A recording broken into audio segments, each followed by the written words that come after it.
Good evening, everyone.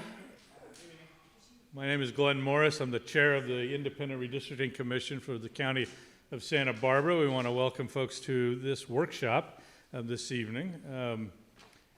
Because we have a majority of our council members, we're going to have to do the official roll call and make this a meeting as opposed to just a workshop. And we are going to ask as we go through the evening that everyone uses the microphone.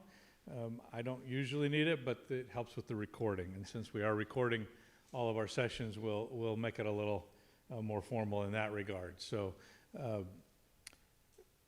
Doug, last week we did roll call by self-introductions. Do you want to do that format, or do you want to call it out? That's fine. All right, we'll do that again. Amanda, why don't we start with you right here?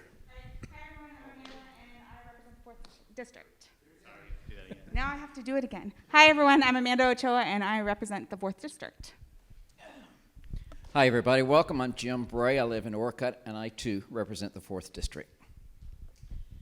Hello everyone, my name is Kate Adams. I am the Commissioner at Large on this Citizens Redistricting Commission. I am Kevin Kasif, and I represent the 3rd District.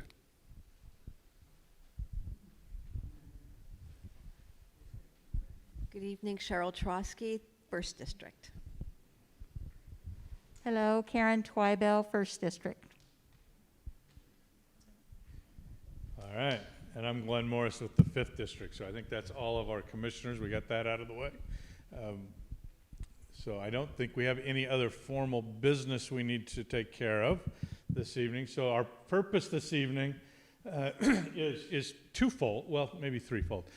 First, we want to take some time, and for those of you that haven't seen this presentation a dozen times already, we want to take some time and walk through how redistricting works, how it works in Santa Barbara County this time, and what that process will look like. For those of you that have seen it before, a refresher. Then we want to spend some time introducing you to some of the tools that are now available for folks to actually go on and begin to create maps, or to start to draw lines, as it were.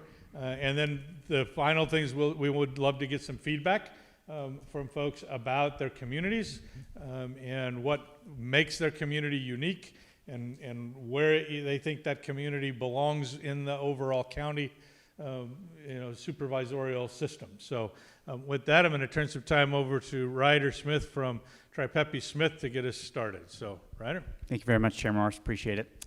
Hello, everyone. Nice to see many of you again. And a couple new faces from out the public. Yay, the public. All right. Well, thank you very much for joining us tonight on this conversation. First thing I want to just note, if we go to the next slide, Doug, I should have my clicker. Thank you, Doug.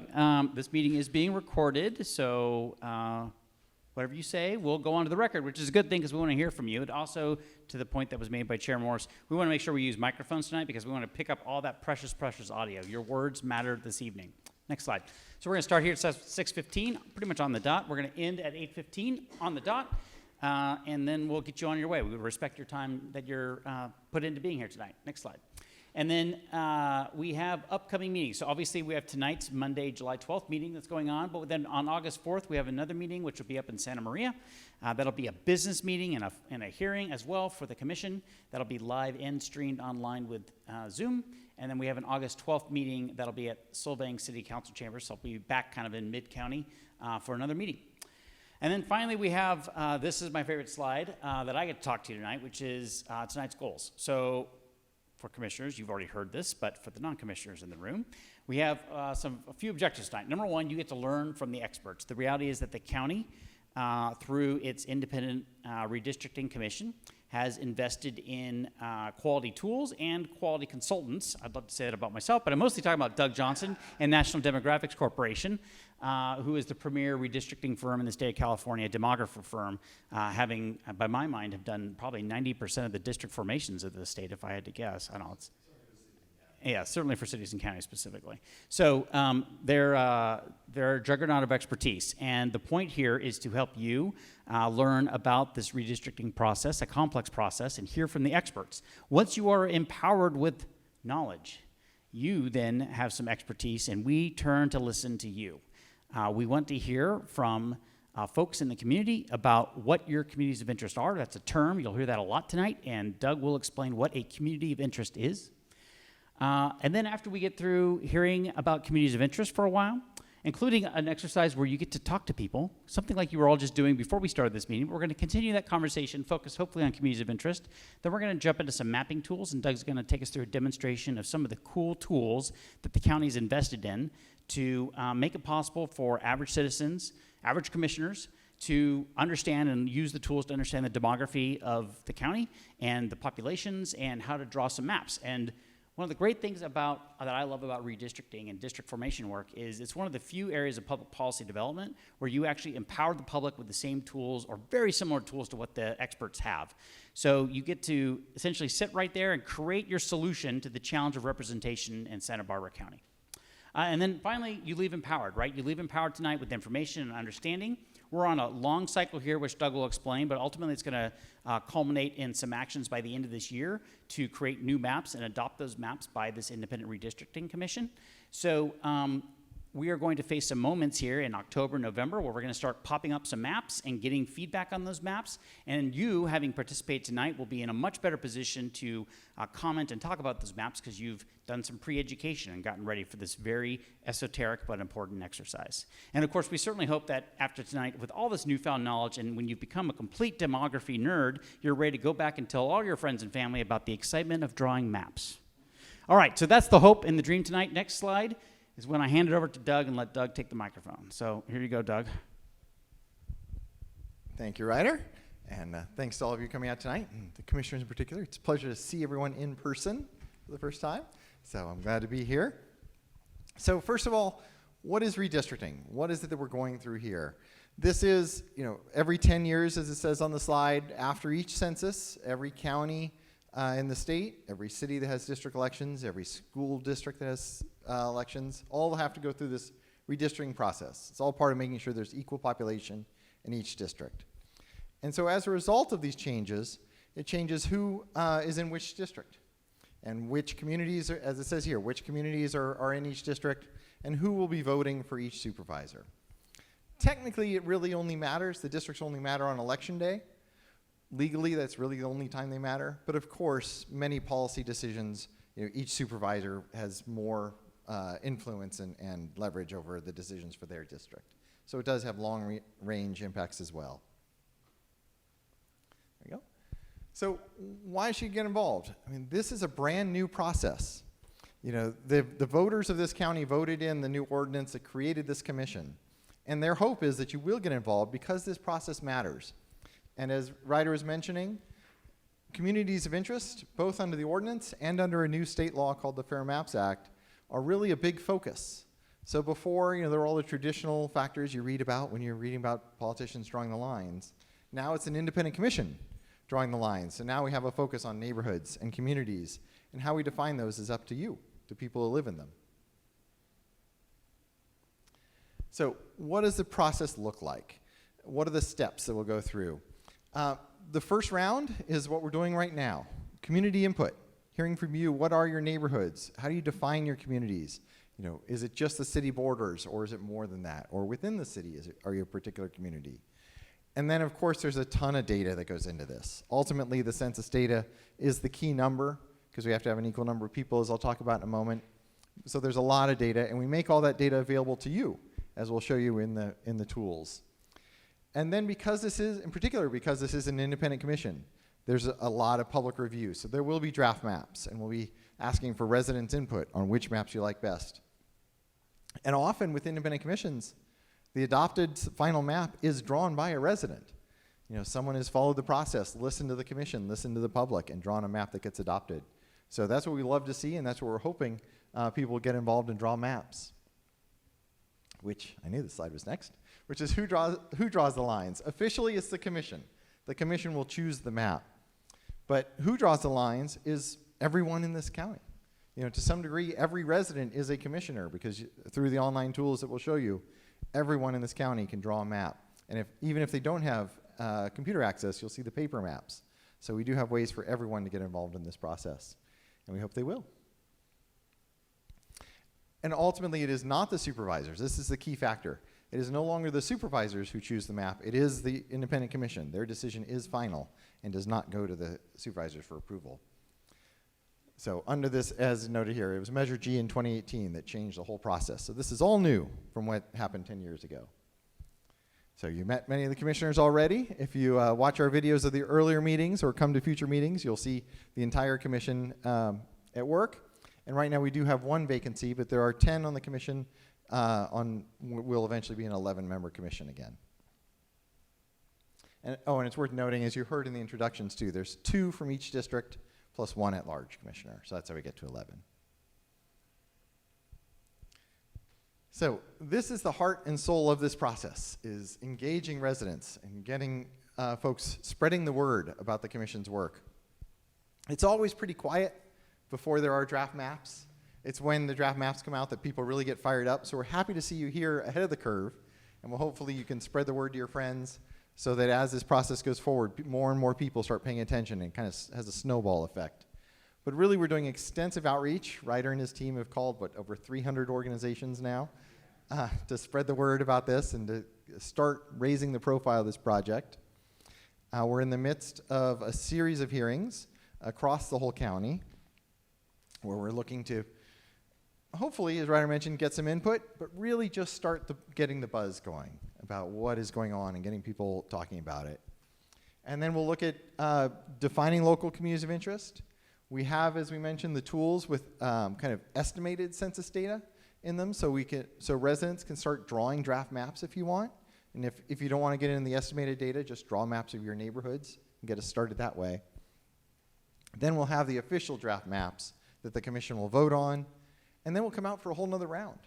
Under the ordinance, there's a second round of 7 hearings required. So we'll come back out, and at that point, you'll actually be looking at draft maps and able to weigh in on which maps you like and which maps you don't like.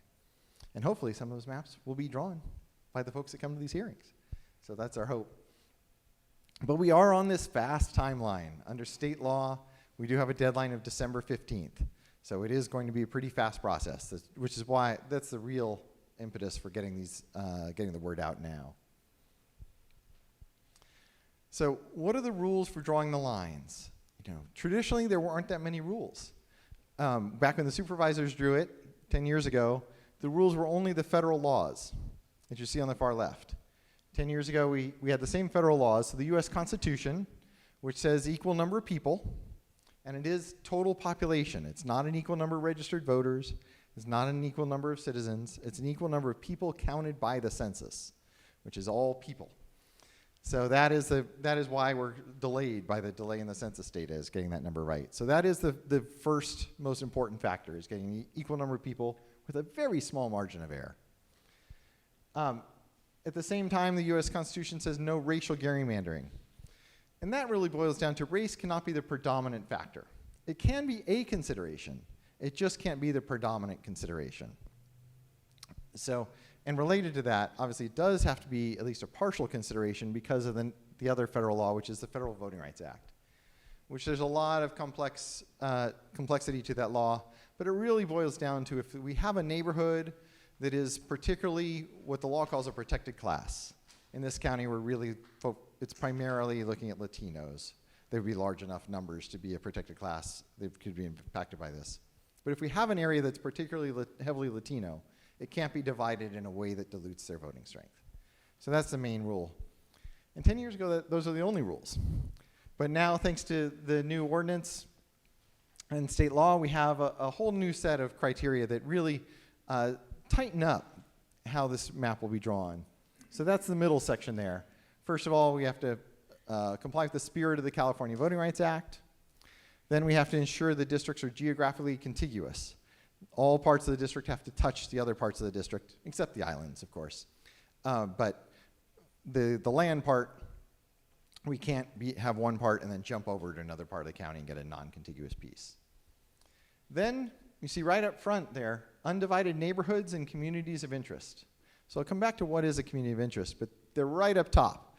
First of all, equal population, Federal Voting Rights Act, contiguous, and then communities of interest in neighborhoods. So they're way up there on the rankings. And these are, I should emphasize, prioritized. So you see the numbers in the central section. That's because the ordinance does give them priority. And under these provisions. So first is neighborhoods and communities of interest at number 3, and then comes undivided cities and census designated places. So census designated places are kind of a weird creation by the Census Bureau, but they're really unincorporated communities. So they're areas that are not incorporated cities, but that are recognized generally by the locals and by the Census Bureau. And the ordinance does say keep those intact as well. And they're on the map, so I'll show you all these things on the maps later. Then easily identifiable boundaries. That's really make the districts easy for voters to describe to each other. You know, follow freeways, follow rivers, major visible features like that. The idea behind that is that if people want to go out and knock on doors for a candidate, make it easy for them to know which doors to knock on. It's a lot easier if the district goes from the freeway to the river than if it's, well, it's up Main Street and then left on 4th and that kind of thing. So that's where that rule comes from. Then in the ordinance we have compact, which there are lots of mathematical formulas for compactness. If you study or if you Google compactness, you'll get all kinds of stuff. California, in an amazingly logical decision for the state, said, let's make an easy definition. Don't bypass one group of people to get to another group of people.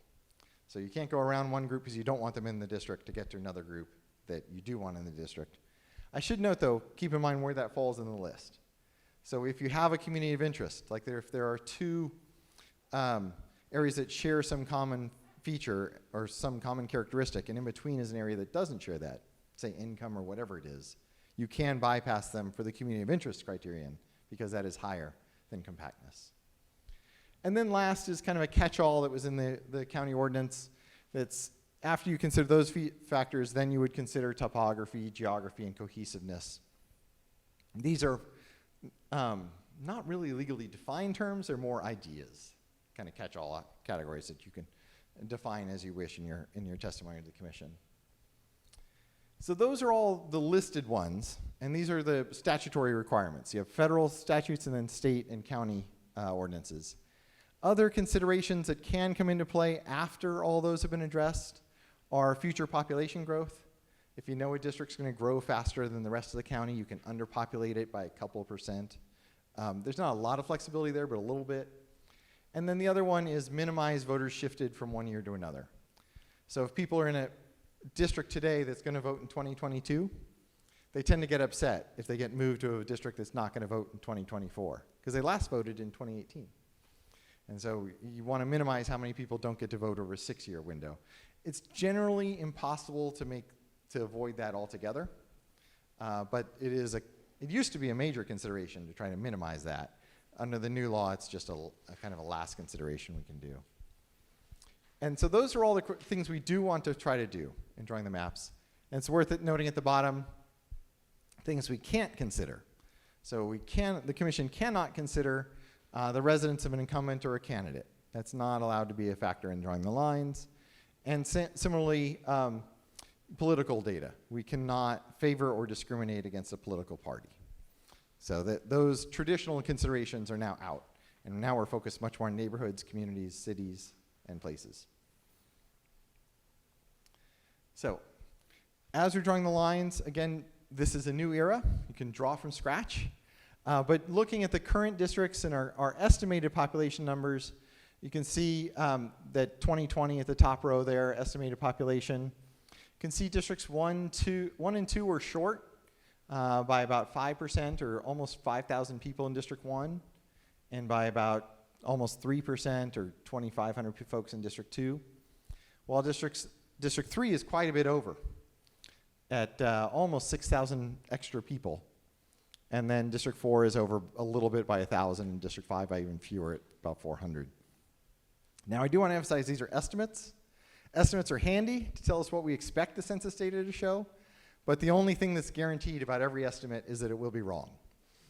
So the odds that District 5 will actually be 444 people over is pretty much 0. But we do expect it to be somewhere in that ballpark, not too far off. You can see in the far right, let me see if I got a zapper. So we've got District 1 is about 5.5% under.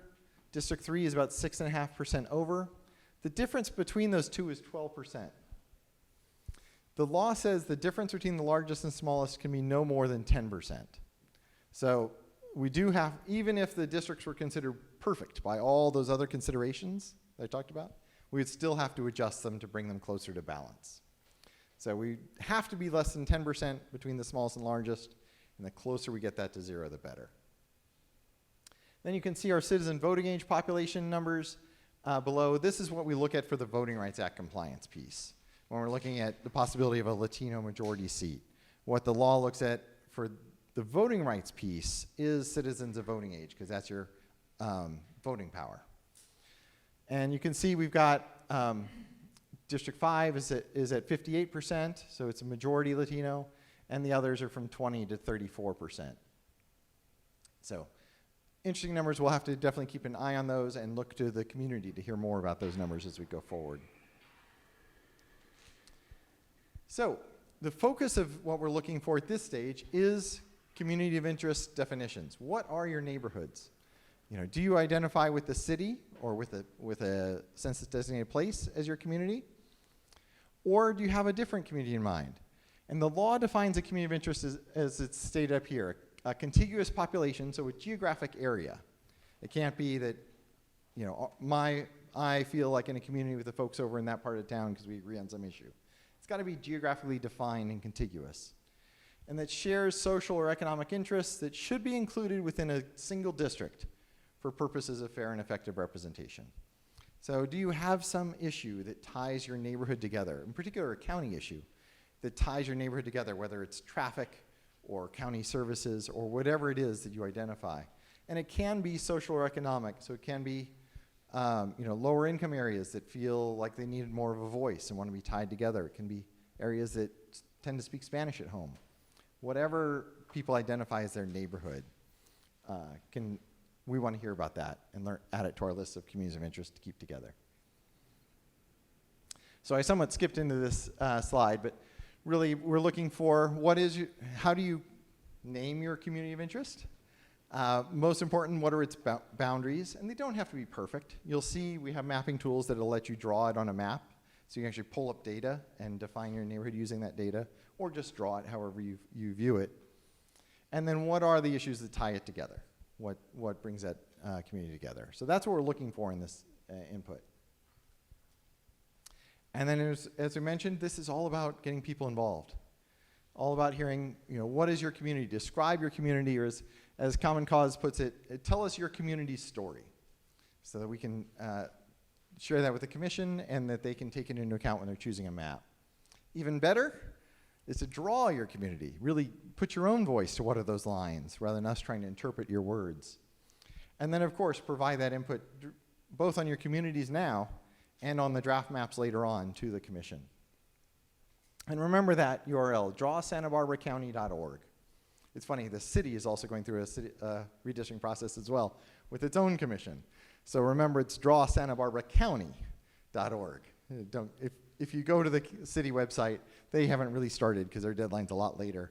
So if the website doesn't really seem to have much information on it, it's because you're on the city site. Go to drawsantabarbaracounty.org. And as mentioned, there's all kinds of information up there. Ryder and his team have put together a great website. The outreach committee from the commission has spent a lot of time going through that and improving it and adding information to it. So there's a ton of information up there. Then also notable in there is that list. I mentioned all the organizations that the commission is having us contact. That list is up there. And if you are a member of a community group that wants to get involved in this process, check and see if it's listed. If not, there's the ability to add it, and then you'll get added to the outreach list that Ryder and his team are doing here. Am I supposed to hand off to you for the email, or am I handing it? Okay. I got on a roll. No, yeah, that's good. That's great. Clicky click. Okay, so and to Doug's point, redistricting at County of Santa Barbara, or SB.org, excuse me. So that'll not only send the information to the appropriate people at the county, it becomes part of the public record. It also makes its way to the demographers so they can hear directly from folks in terms of what your feedback is, what your information is you want to share. And then additionally, as Doug was mentioning, there is this group available. So we've already had commissioners speak at some community groups, Rotary clubs, your churches, wherever it may be, we're interested in having you have an opportunity. If you have a group you would love to have a commissioner come speak to, all the commissioners have been trained up on giving PowerPoint presentations and delivering and answering some fundamental basic questions that they would love to come talk to you about. They're enthusiastic about redistricting as a process, and they want to convey that enthusiasm to the rest of the public and would love an audience to talk to community groups all throughout the county. And of course, that was one of the advantages of picking representatives from every district, is that our commissioners are geographically distributed nicely throughout the county, which means it's easy for them to get to your neighborhood and speak with someone. Okay, so now is when we are going to do a little Q&A. As I promised, we're going to make the experts available. We're going to answer any questions you may have. Even I encourage our commissioners who have questions, having seen this presentation for the 6th, 7th, 8th, or 10th time, you are encouraged to ask your questions. But I certainly also want to make sure we prioritize our residents here who haven't had the pleasure of being involved in the commission to ask any questions of myself on the outreach side, Doug on the demography side, and the whole process side. Really, again, he has huge expertise for you to understand what's being asked of you as Joe citizens out there and involved. So let me pause for a moment and invite any questions. And if there aren't any, I have two in my head that I'm going to ask Doug, and since we have a second microphone, Doug can join me up here. We'll do a duet together.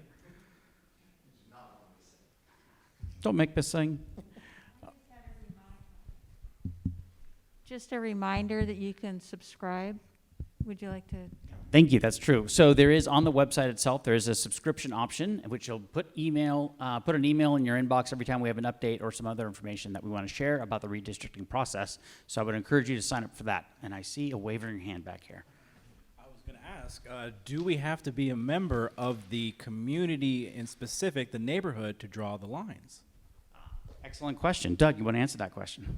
So definitely not. We're looking for, what often comes up is people will talk about where they work. You spend half your day there, you know that neighborhood well. Or just if you work with people who are from that neighborhood and you know it well and you don't hear them speaking up, you can speak up on their behalf, certainly. So yeah, we encourage whatever knowledge and experiences you've had from anywhere in the county. Can I just add to that? You can. Glenn and I had a question when we did a presentation. Do you have to be a resident of Santa Barbara County or a voter, registered voter? And the answer is no. One of the people in our presentation owned a business in Santa Barbara County, but she lived in SLO County. Mm-hmm. So she did not have to be a resident to draw a map. Yeah, it's a great point. What I encourage people to remember is the idea is to come up with the best map, wherever that comes from. So if it comes from someone that lives in SLO but knows the area well, fantastic. If it, whatever the source is, it's up to the residents here to share their input on what they like best, and then ultimately the commission to choose the best map, whatever source that comes from. Definitely. And if you think you can do some good work for LA County, submit a map to LA County. Yes, indeed. Or help Ventura out. Have some fun. Go crazy. Take advantage of all the knowledge Doug has empowered you with. Yeah. Doug, is there any other questions right now? I don't see any other hands. Okay, I'm going to give you one. This one comes up, and I help our folks who haven't heard this question yet. Allocation of prison populations, federal, state, and local. Big question here in Lompoc, because there is a federal penitentiary here too. So can you talk real quick about those? Yeah, so the state prisons are easy because the state law now is that they're going to take the population counted in the state prison and reallocate it to the last known home address. So when you see the census data, the state prisons will all be zeros. And then those folks will be counted back at their home addresses.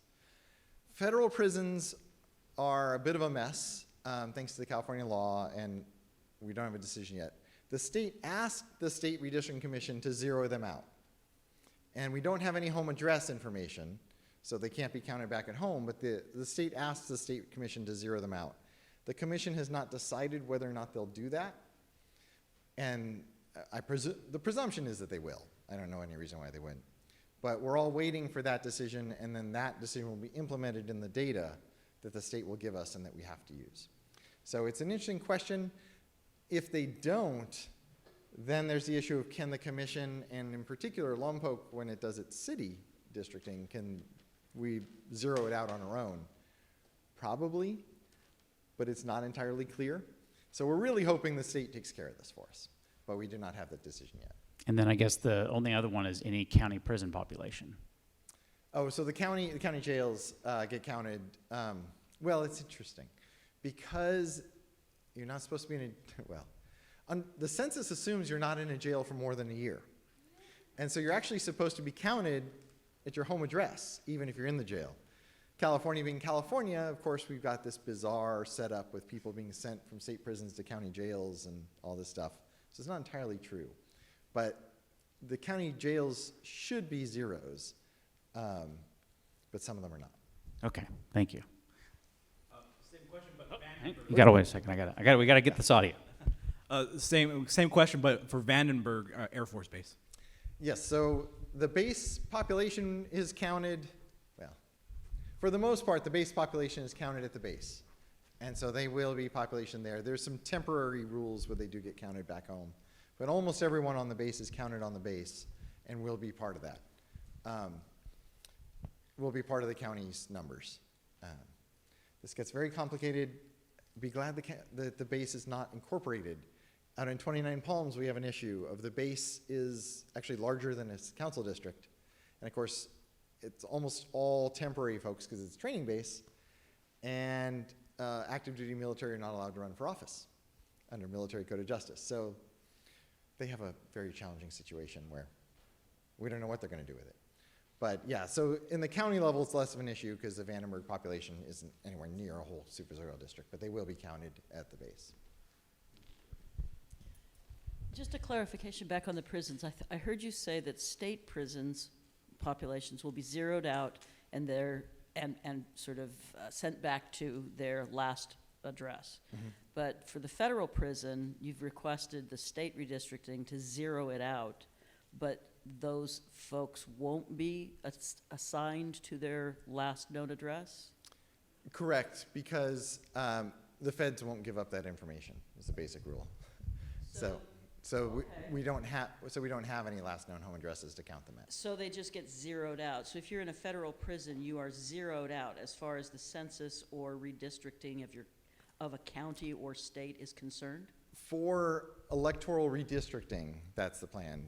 They still do get counted for funding purposes. All the funding side that the census data is used for, they still get counted in that. This is only for drawing election districts. That's interesting to me, and I'll just ask one more follow-up question, which is how many voters, based on your expertise, are disadvantaged by this zeroing out, not counted for electoral purposes?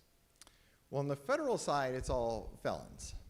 So there's no misdemeanor felon difference in federal prison. So they're not voters. Okay. And so everyone in a federal prison is a felon. Yeah, they're not eligible to vote. Thank you. Yeah. The census data is delayed. Right. So when is it expected to be accurate? And what do you do until then? Are you making an estimate, that kind of thing? Yeah. So you're exactly right. Making our life very complicated is that the census data will come out August 16th. It's a pretty locked in date. But that's the official federal census data. It's not the prison adjusted data. And so we'll get that data August 16th. They've promised 2 different judges that date, so we're pretty sure they'll do it. And then the state is going to take 4 to 6 weeks to do the state prisoner adjustments. So we're looking at the end of September, early October for getting that data.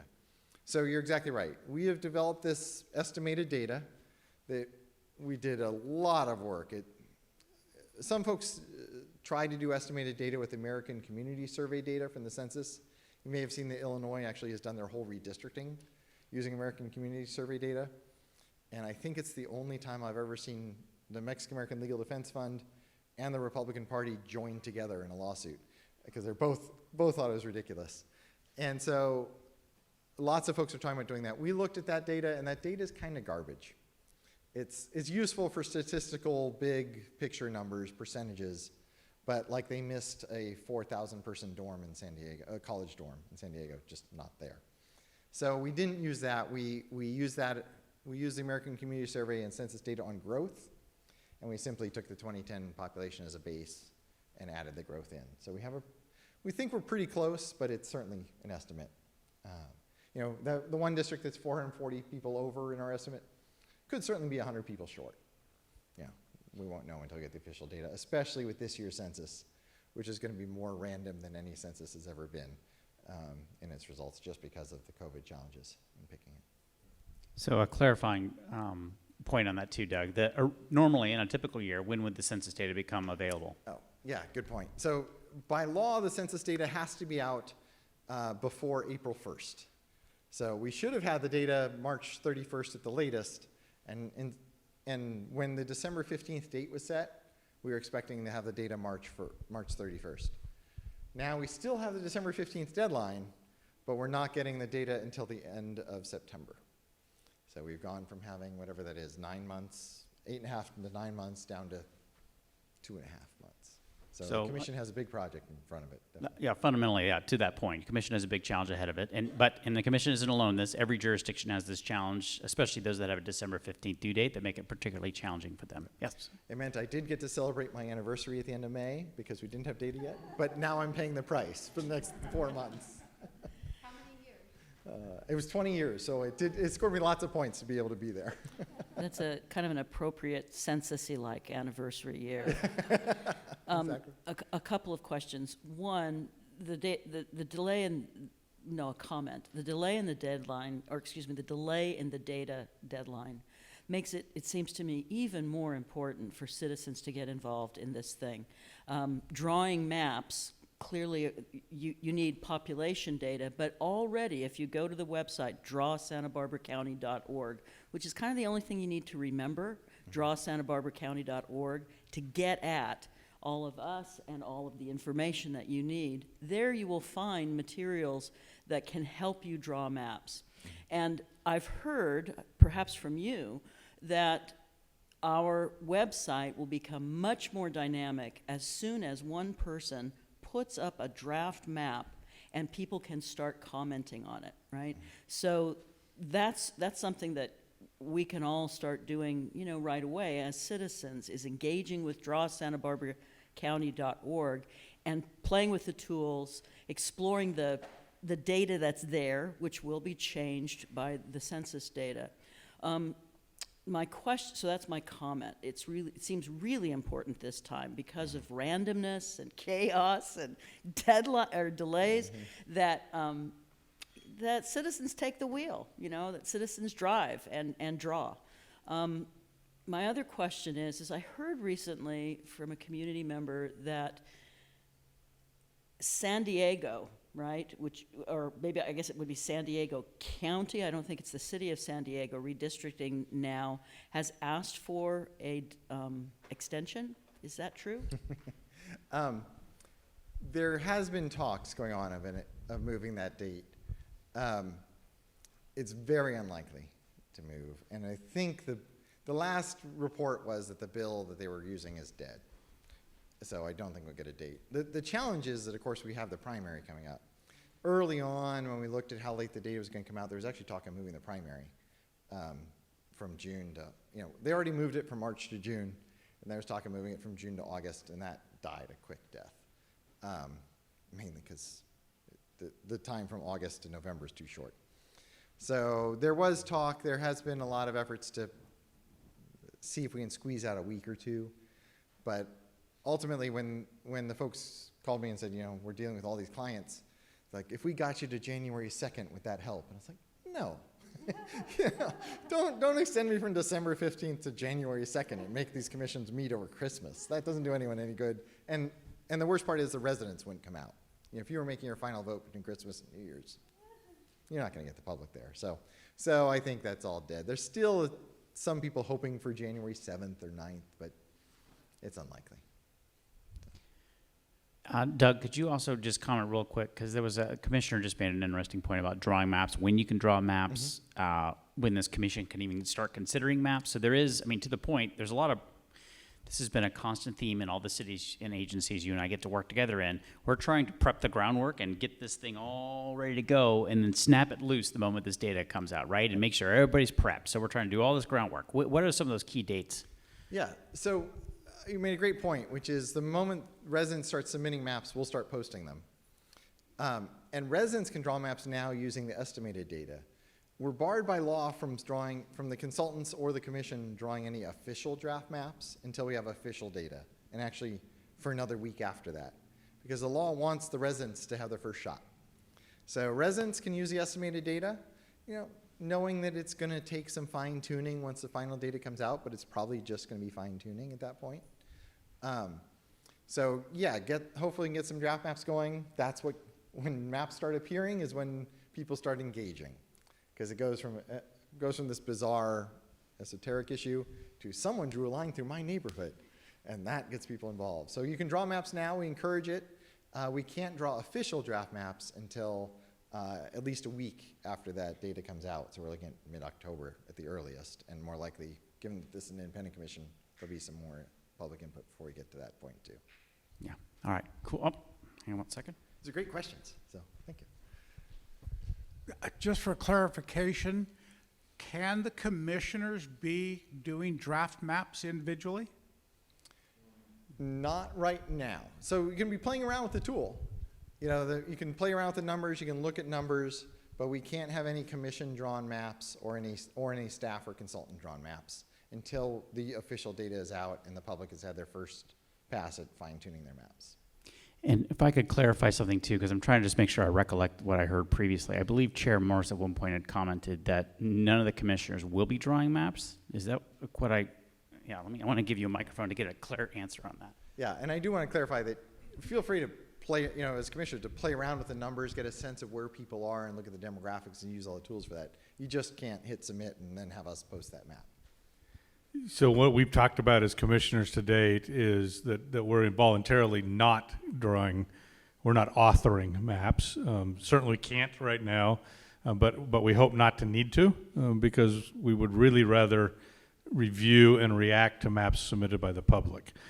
So the commissioners have kind of said, we'll take ourselves off of the playing field a little bit in terms of being the submitters of potential maps, in favor of letting the public submit them, letting us be more of an evaluator or a respondent to whatever comes from our neighbors. Yeah. And ultimately, the commission will have the ability to look at all these maps, hear the public input, and say, either to the public or to NDC, can you take this map and make this adjustment? So in their public meetings, they can give direction that leads to a map, but that map would be drawn by us or by the residents. So in playing with the maps, there's a difference or distinction between saving and submitting? The reason it comes up is I was playing with it over the weekend. I was going to close my computer, so I saved it. When I went to open it up, the young man that was in Goleta on Friday, Daniel, who did a map, when I went back to open mine up, his map was in there, and I'm thinking, oh, are they saving these someplace? Is it visual? Should I not be doing that at this point? Yeah, so there's the two tools that we'll show you later on. One is District R. That's kind of a paintbrush tool. It's really easy to use. Yeah, and that has a save button. It gets saved on the servers at Tufts University.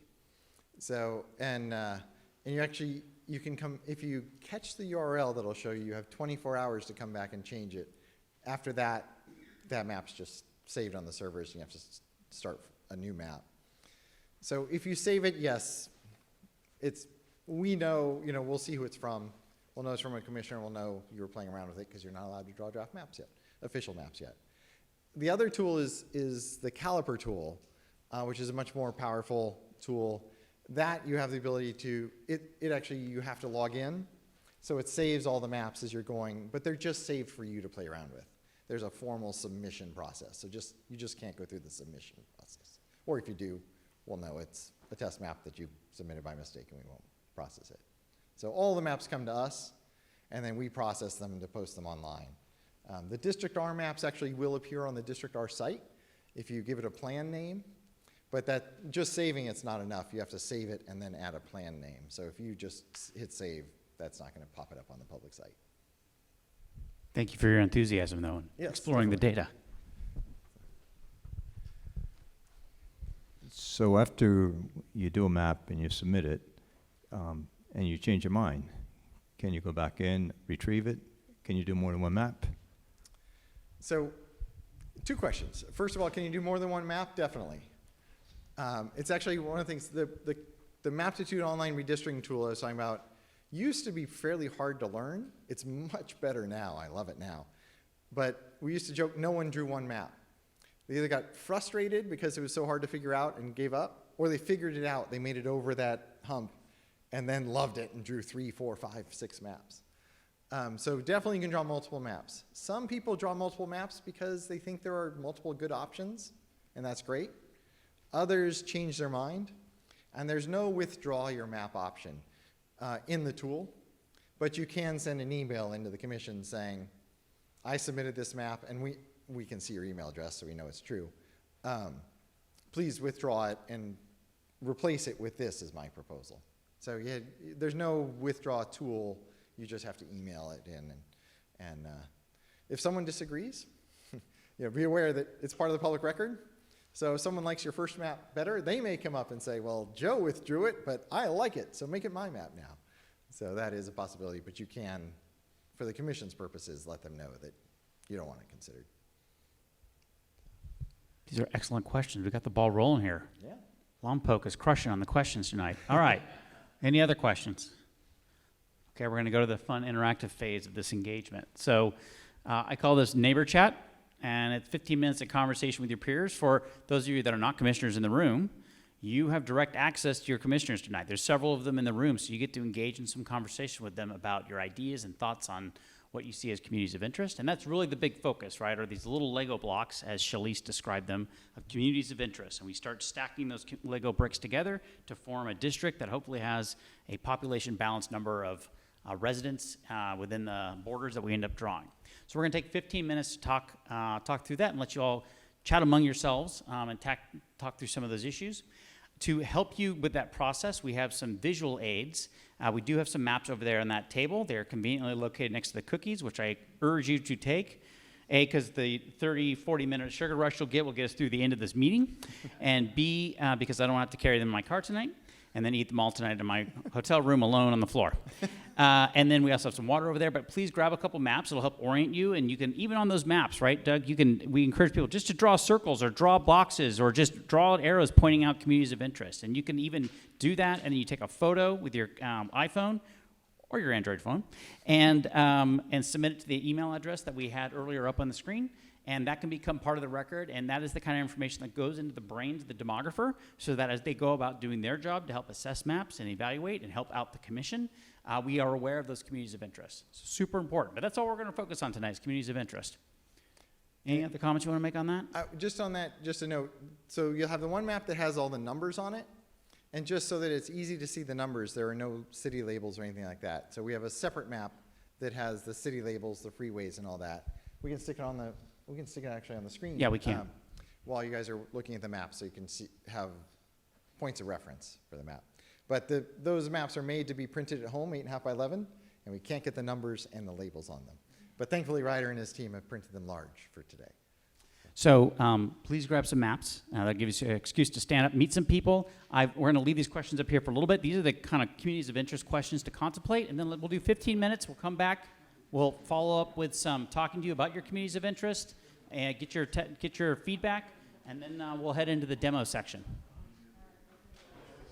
So my Apple Watch tells me I only have 5,991 steps today, which means you are all obligated to ask enough questions and provide feedback to get me to add 4,000 steps before I leave this building tonight. So keep me walking.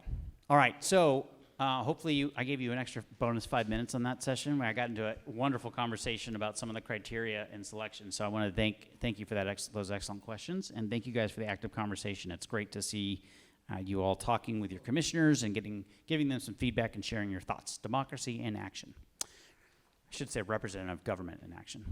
All right, so I would love to hear about any communities of interest that you all identified. I want to give priority to our non-commissioners in the room. If you had some communities of interest you identified, geographic areas, anything along those criteria that we would love to hear about, whatever you say tonight, we're going to try to take a couple notes. Sydney's going to note it up here in this giant blinking cursor, and then we'll have that some documentation of some of your feedback, not to mention the audio we're going to record. So, excellent. Thank you for raising your hand first. I live here in Lompoc, and we have several distinct neighborhoods in Lompoc. We have Lompoc proper, and then north of us we have Mission Hills, and north of that we have, west of that we have Vandenberg Village. And these are very distinct communities. They are part of our community in a lot of ways because the people who live up there shop here and groceries, buy their groceries in Lompoc and all of that, and yet they are unincorporated and we don't get any advantage from their taxes. And it seems crazy to me. And how can we change it? Would they have to say, we want to be annexed? Yeah, they'll never say that. So first of all, thank you for identifying. You did two things there. One is you identified 3 distinct communities of interest, and then at the same time, you also talked about how there was some shared interest among them as well, geographically. So I think one of the things about building communities of interest and stacking these little Lego bricks of community interest together is to say, well, there are these 3 different communities of interest you identified. Yet so it would be a shame to see a line cut through any one of those on their own. But if they get grouped together, do they have more of a shared community interest of, well, that they would naturally fit together? They're geographically proximate and things like that. So how would you talk about that?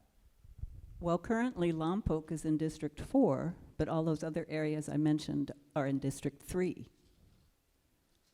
And there's also another area a little bit north of Lompoc. I don't think it's part of our city limits, called Mesa Oaks. Very well-to-do neighborhood. Big lots and fancy houses and rich people living there.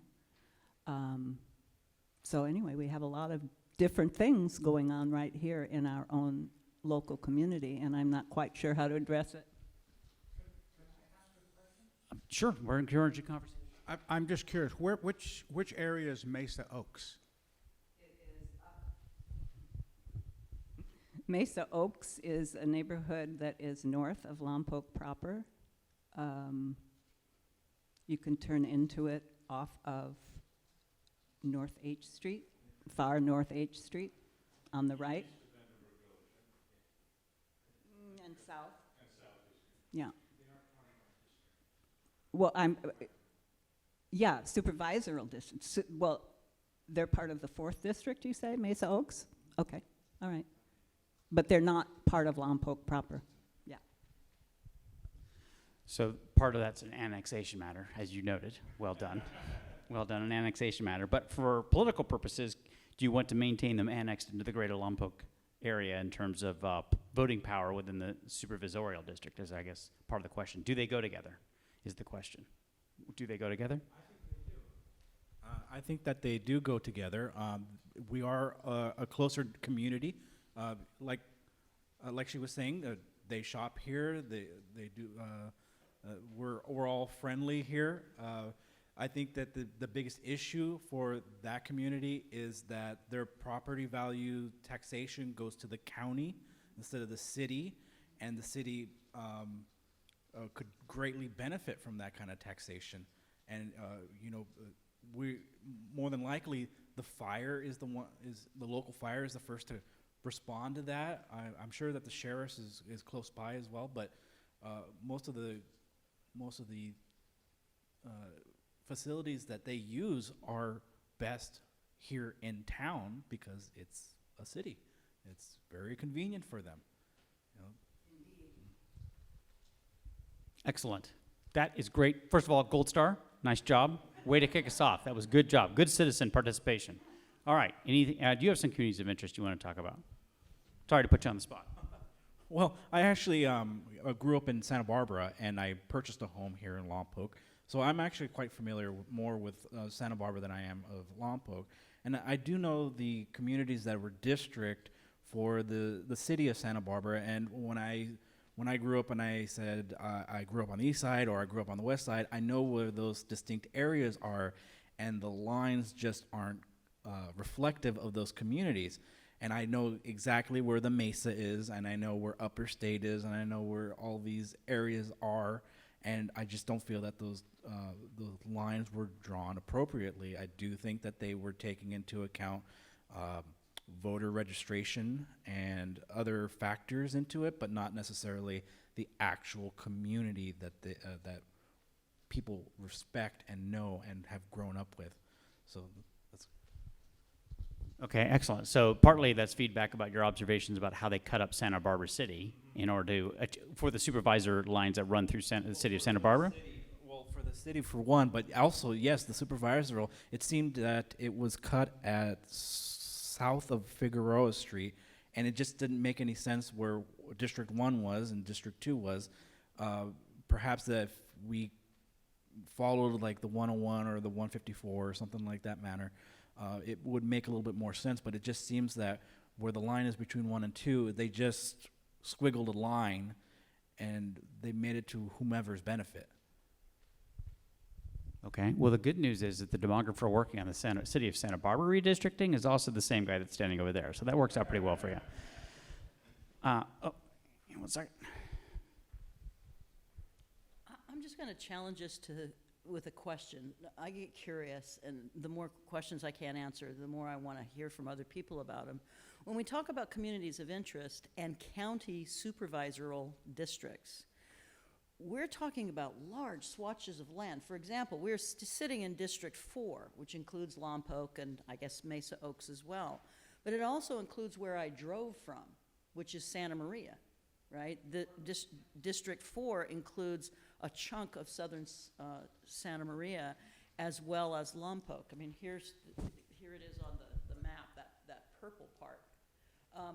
So my question is, what are communities of interest when they include chunks of, geography that contain more than one city, more than one industry, certainly more than one school district, that sort of thing. Communities of interest. It seems to be easier to define what community of interest is when we're looking at city council districting, or city districting. That's my curiosity. Yeah, and Ryan, let me comment a little bit on that. This is one thing that's going to be unique to the county, because community of interest is really small.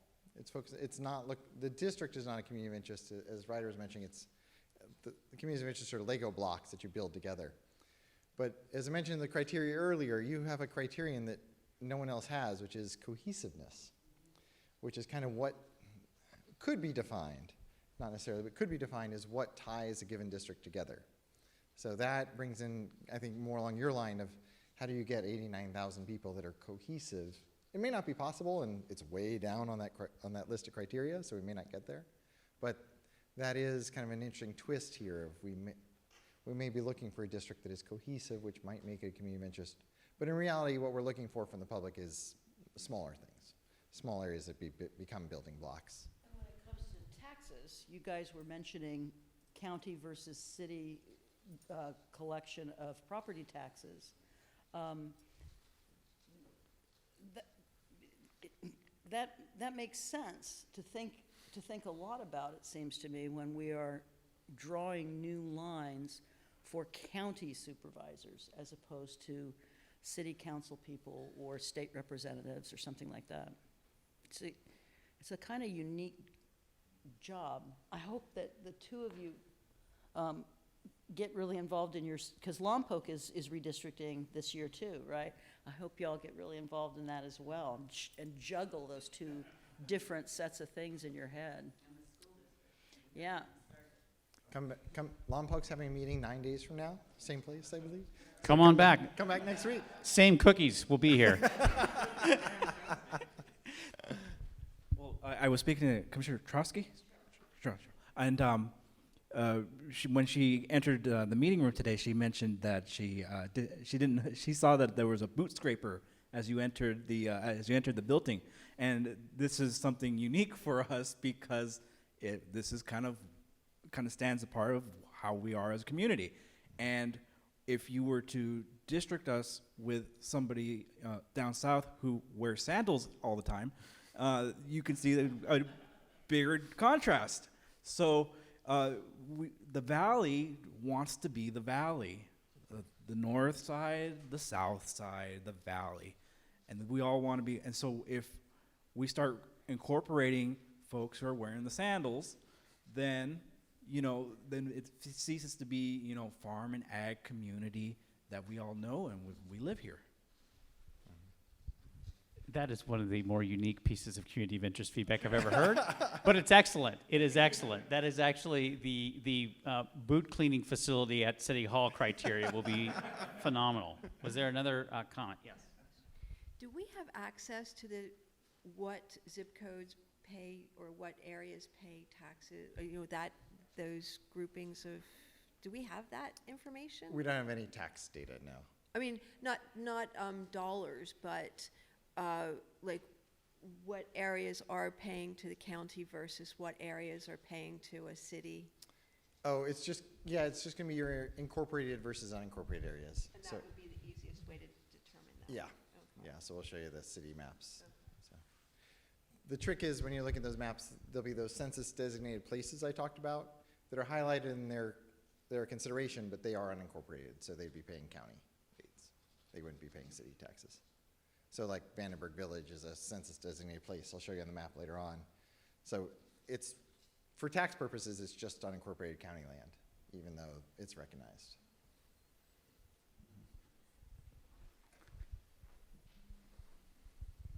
Maybe this is going to be more rhetorical than a real question, but so I'm the guy from Orchid here, and we have, I guess, at least 4 people from Lompoc in the room.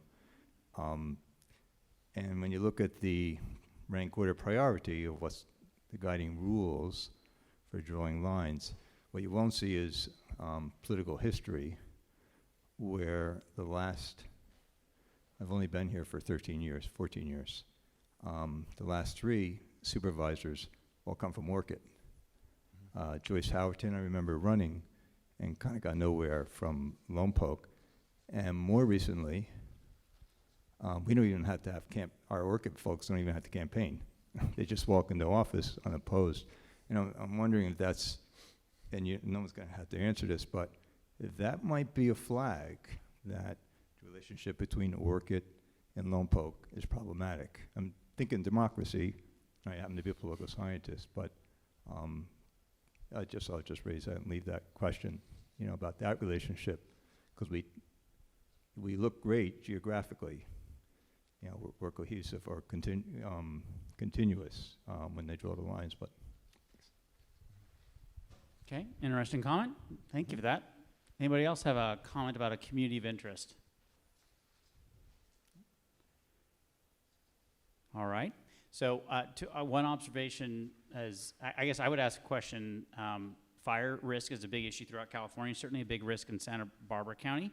Are there some regions that are more affected and have a bigger shared community interest in fire risk than others, or is that a universal truth throughout the county? Is that okay? I think it's pretty universal, but I also know that District 3 supervisor has dedicated a lot of time and effort and money to getting rid of dead trees and cutting down on the danger of fire from dead pines that are just waiting to explode, Any other? Yeah, we live in District 1. It's called Mission Canyon, and it's in the county, and we're sort of lumped in with Montecito and some of those other areas. But the Mission Canyon Association was established in 1949 to prevent fire. And we have brush clearing every year. You know, we dedicate a lot of time and money to keeping the neighbors knowledgeable about how to keep the brush down, what to do for evacuation.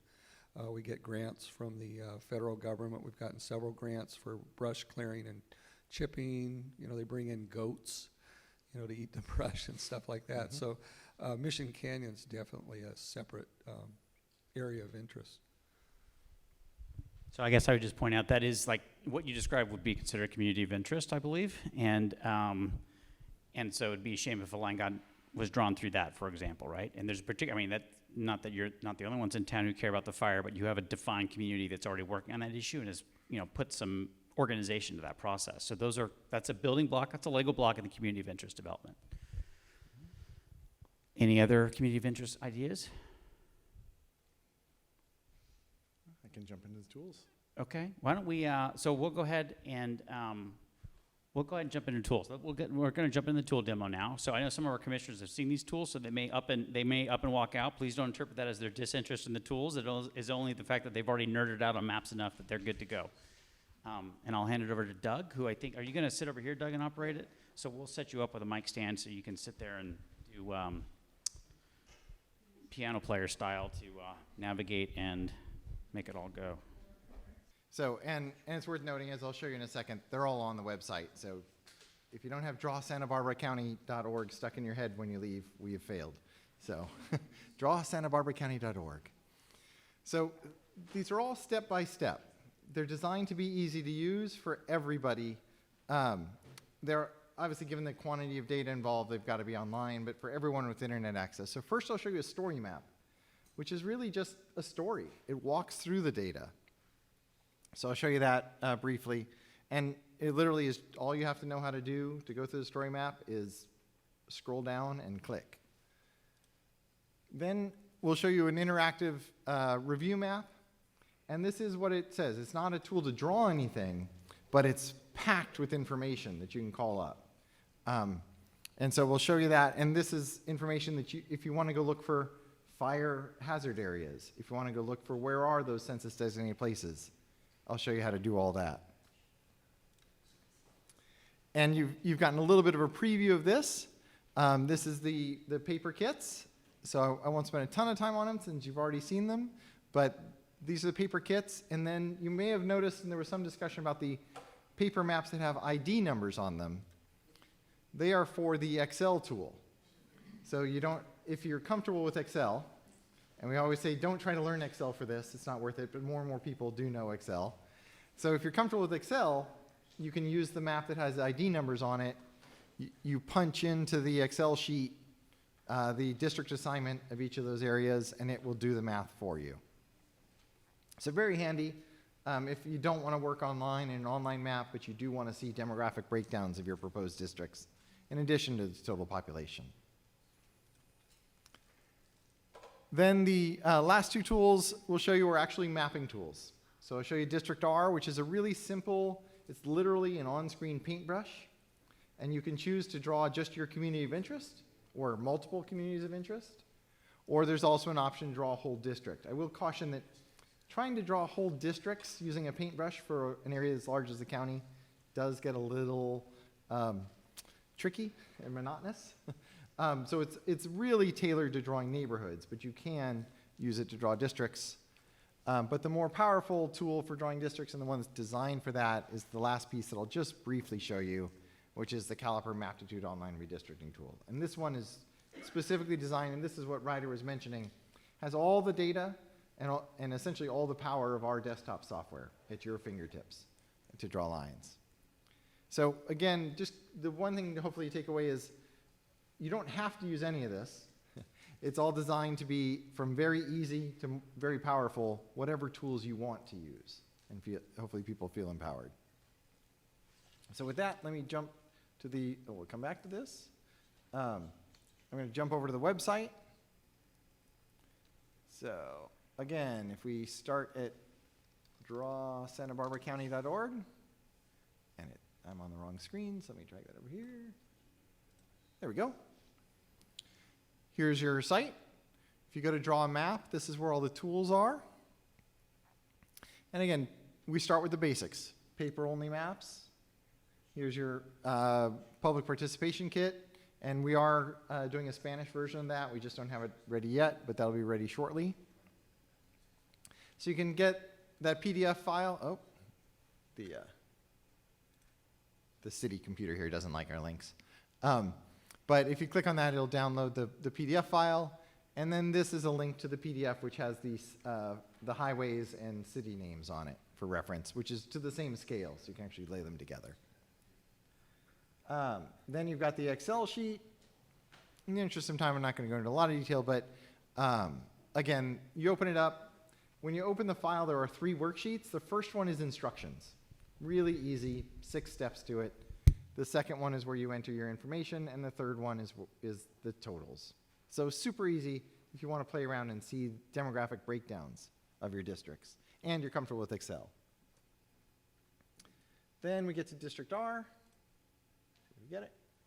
So if you click on District R, and before I do that, I should highlight, there is a video for District R. So you don't have to memorize all this. Tell your friends to go to the website, check out the video. It's only a couple minutes long about how to use it. But you go to the District R website. You start drawing. You can either choose to draw districts or just to draw your neighborhood. Depending on which button you push, it'll set up appropriately.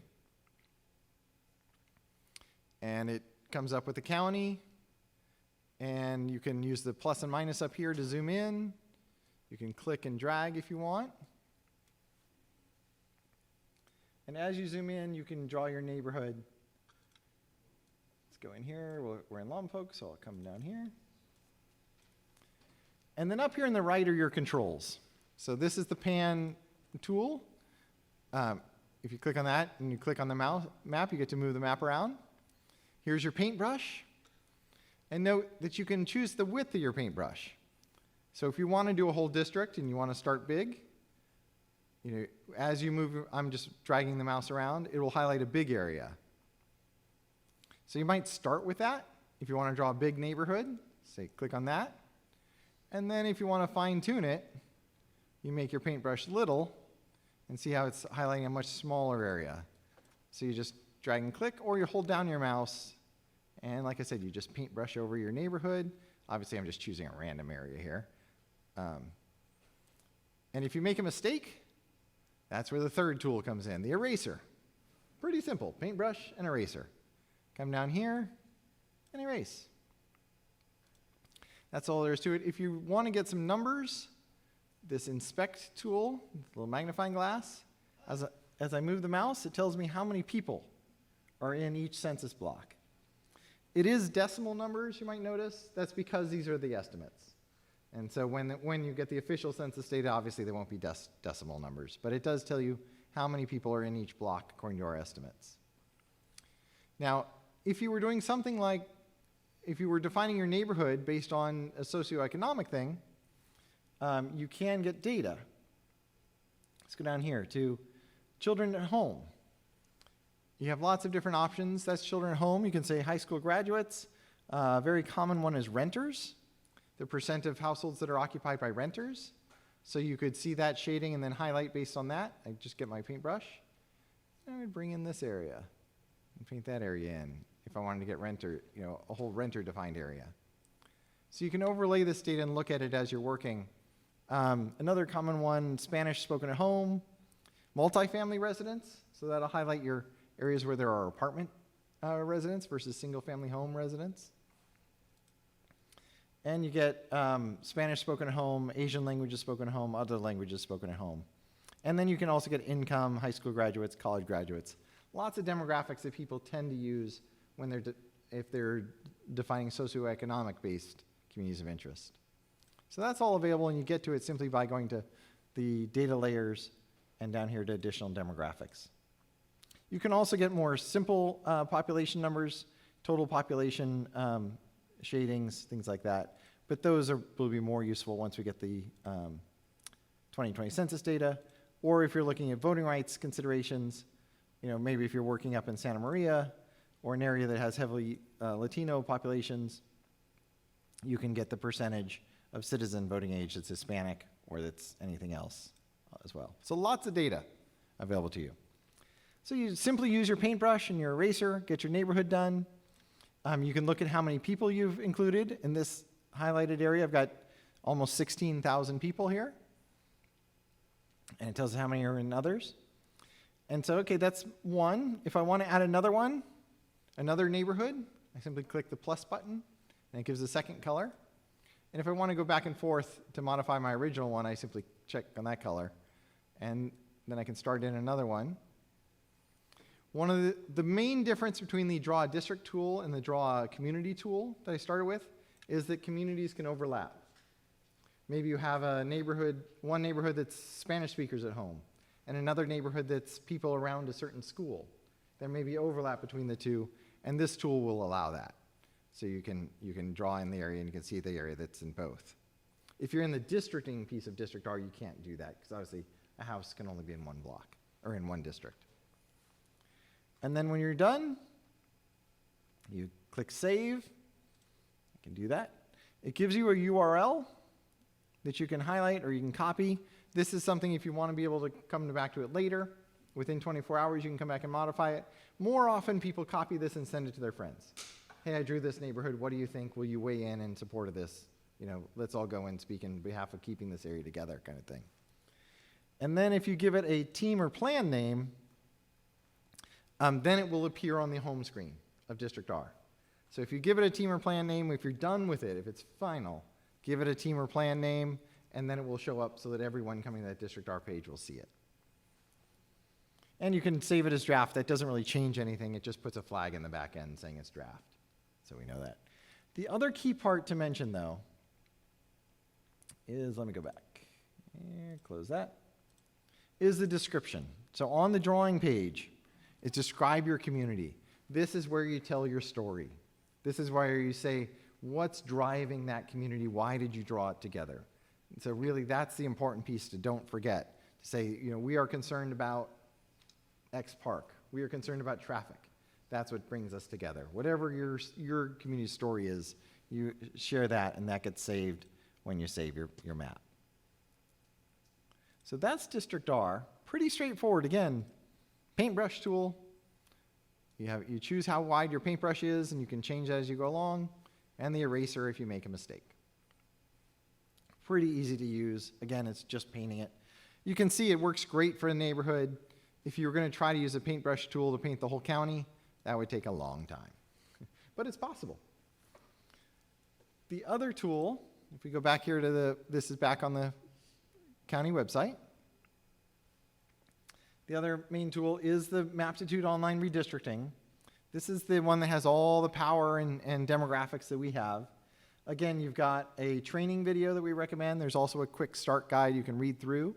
The video, in this case, is about 12 minutes long, because there is a lot of power and a lot of things to know about the system. I'm not going to take all that amount of time, but I'm going to quickly show this to you.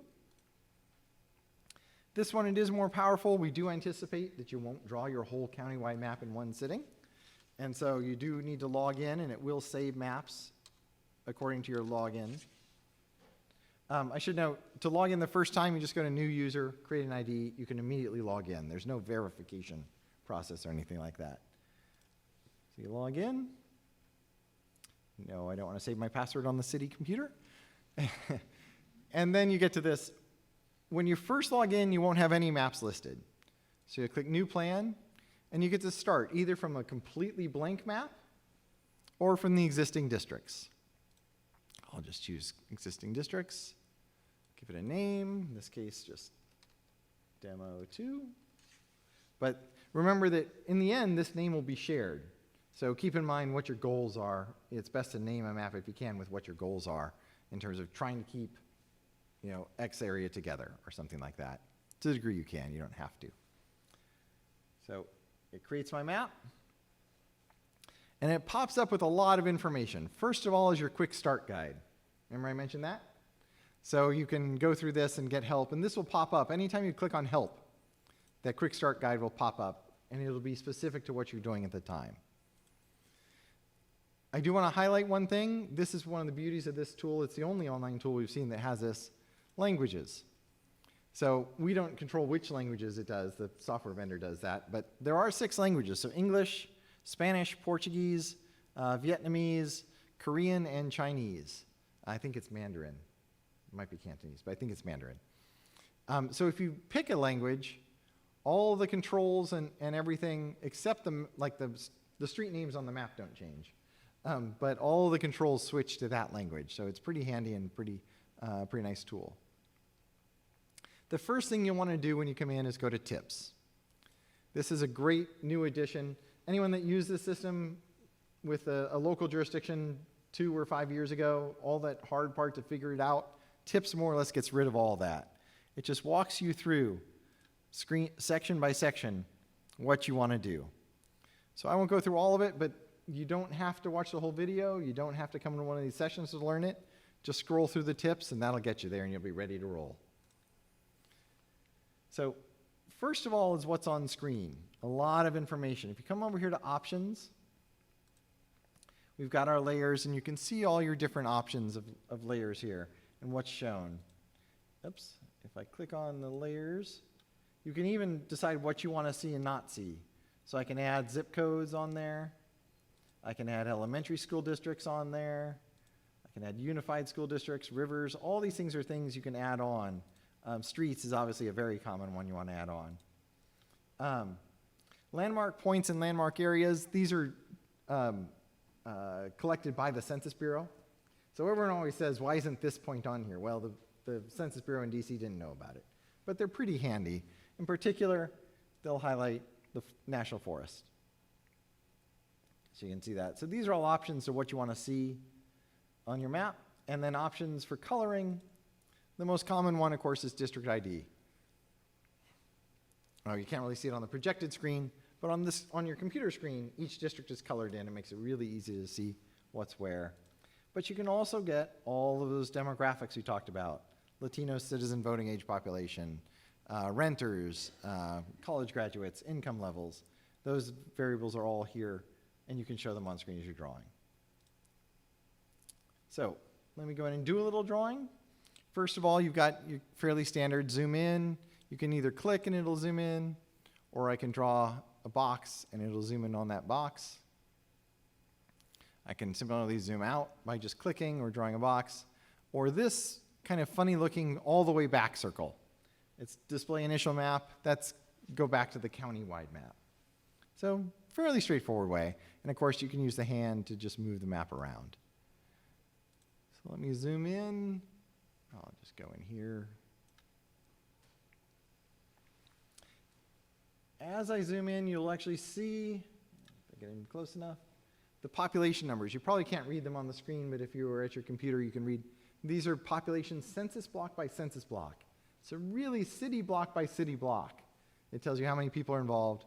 So if I'm going to make a move, say I'm going to move people into District 4 and from District 5, I can see on screen how many people are involved.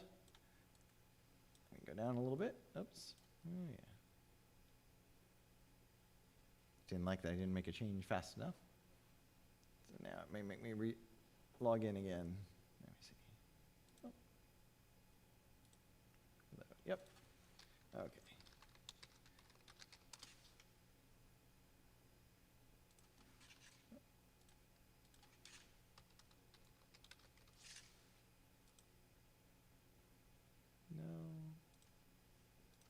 Open my map back up. The nice thing about it is it saves as you go. You don't have to tell it to save.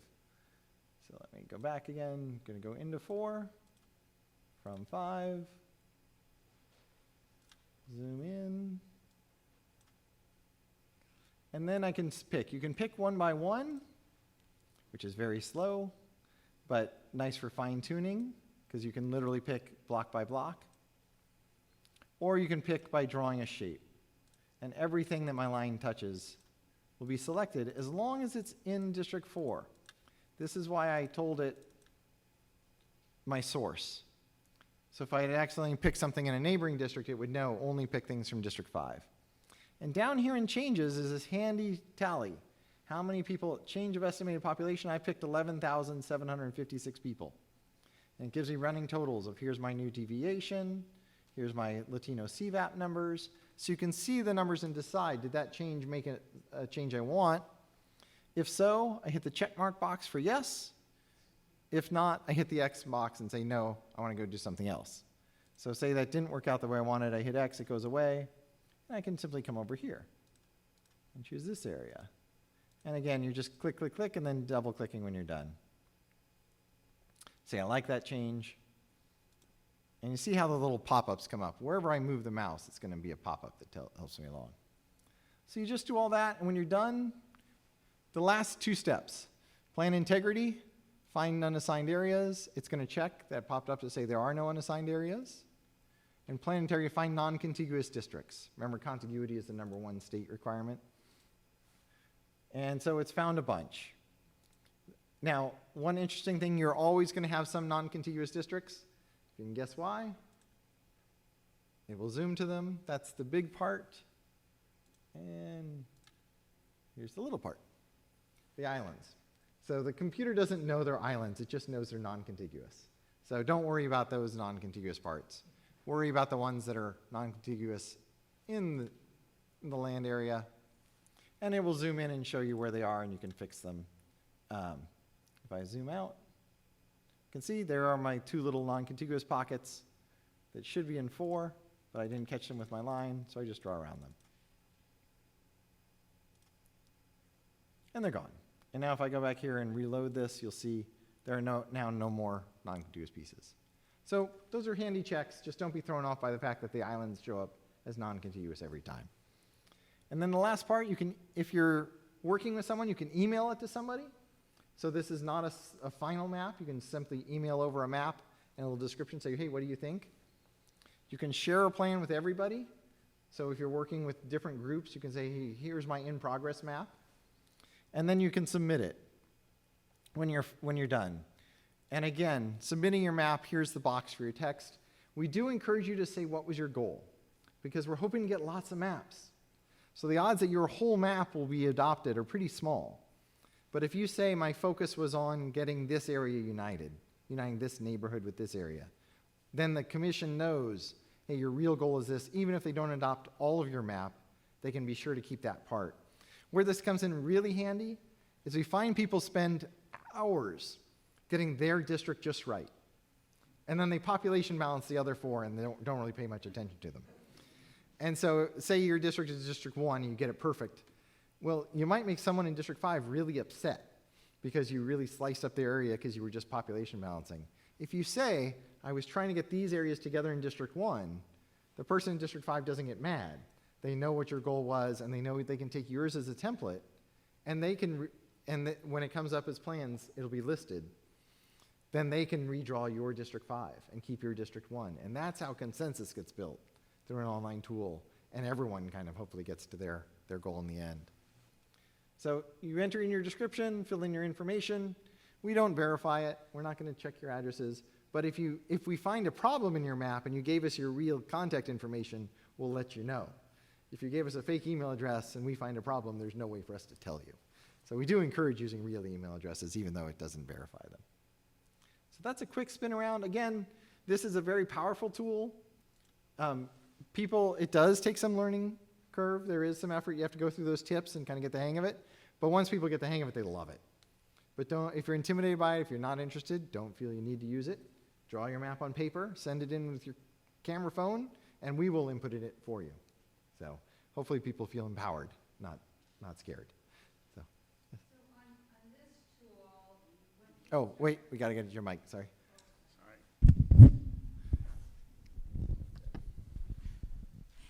thank you. On this tool, when people save the maps, that's where we're going to see this big, long list of names. Like right now, you have 3, Demo 1 and Demo 2. So is that true? So then you'll see these, and you click on one, and you could use that as a base to make your own. Exactly. Or make changes. Yes. Okay. Yeah, if I go back to that box here, it comes up, there's 2 tabs, and it's a new plan. Initial, it's always going to say blank and existing. But if you go to shared, Oh, you can see Spencer Brandt already drew a map and shared it. So everything that people have shared will show up here, and you can choose anyone. You can't change their maps, but you choose them, and that becomes a template that you can then work from. Exactly right. So say you're from Santa Barbara and you're familiar with the neighborhoods and the, you redistrict that area, but you're not that familiar with Lompoc or Santa Maria. You could incorporate somebody else's map for those areas to make sure that those areas are contiguous by somebody that knows that area. Exactly. You have two options. You can choose a map that someone drew already, or you can just leave the rest of the map blank. Oh, So okay. yeah, it doesn't require you to draw 5 districts. Any other questions for Doug? And Wow. last note is that there is a contact information up here. So if you run into questions, email that contact address and we'll fix it for you. And it's free. Exactly. Free help. When does that ever happen? Okay, can we, real quick, we beat this into your heads enough tonight, guys. DrawSantaBarbaraCounty.org is the place to be. It's where all the cool kids hang out. It's where you should hang out too. Make it your homepage on your web browser. And watch the video. Yeah, watch the video. It's pretty sweet. I think that covers it for tonight, right? I think we're done. We do have to bring it to a close. I learned my lesson last time, so I will hand the mic over to Chair Morris, who can execute his official duties. Thank you, sir. First of all, thanks for everybody that came out this evening. I think we've actually got some useful and unique feedback, which is always what we're looking for. So before we can get out of here this evening, I'm supposed to ask if there's any general public comment. Anybody from the public that wants to make a comment on anything we haven't already talked about this evening? Seeing none, we are adjourned. You want to just quickly throw the dates? Can you get to that slide really fast? Our next couple. Yeah. Oh, there we go. There we go. So, there we go. So August 4th, Santa Maria. August 12th in Solvang. Those are probably the next 2 opportunities for this kind of an exercise. Before we then take a pause to wait for the folks that own the data to catch up. Yep. Thanks everybody for coming. See you.